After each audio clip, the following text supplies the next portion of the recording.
जी हाँ दोस्तों, drama serial मासूम की अगली किस्त में आप देखेंगे कि नीली के बॉस वजदान साहब नीली से कहेंगे कि नीलम, मैं जो बात आपसे करने जा रहा हूँ वो बात शायद आपसे हजम ना हो, लेकिन वो बात आपसे कहना भी बहुत ज़रूरी है और इस बात के लिए मैं आपको खाली चेक देने के लिए भी तैयार हूँ।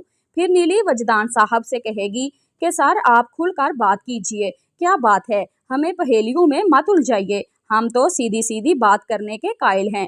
फिर वजदान साहब नीली से कहेंगे कि नीलम, आप मुझे बहुत अच्छी लगती हैं और आप मेरे बेटे का बहुत अच्छे से ख्याल रख सकती हैं, इसलिए मैं चाहता हूँ कि आप मेरे बेटे के साथ रहा करें और उनका ख्याल रखा करें।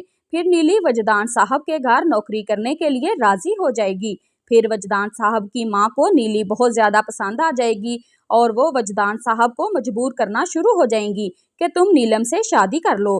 नीलम एक बहुत अच्छी लड़की है और वो तुम्हारा और तुम्हारे बेटे सनी का बहुत अच्छे से ख्याल रख सकती है। दूसरी तरफ नीलम भी वजदान साहब के घर बहुत खुश रहा करेगी, अच्छे अच्छे कपड़े पहनने को मिलेंगे और अच्छा खाना खाने को मिलेगा, इसलिए नीली का भी वजदान साहब के घर दिल लग जाएगा।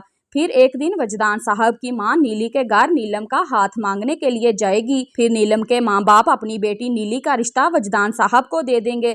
फिर नीलम और वजदान साहब की शादी हो जाएगी। वीडियो देखने का शुक्रिया।